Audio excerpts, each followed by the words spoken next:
দুইটা পাপ জীবনে করবেন না।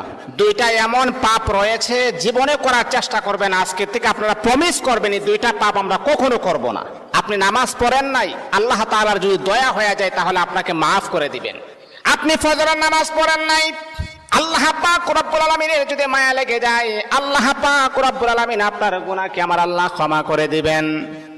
আপনি যদি নফল নামাজ ইবাদত বন্দেগী কম করেন, আমার আল্লাহ কিন্তু আপনাকে মাফ করে দিবেন।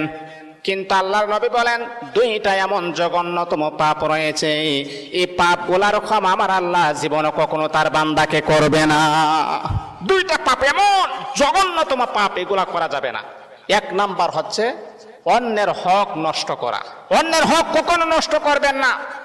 আজকে নিজের ভাই বোনের হক নষ্ট করে দেয়, অন্যের হক নষ্ট করা যাবে না। দুই নাম্বার হচ্ছে আল্লাহ পাক রব্বুল আলামিনের সাথে শিরিক করা। যদি কোনো বান্দা আল্লাহ পাকের সাথে শিরিক করেন, আমার আল্লাহ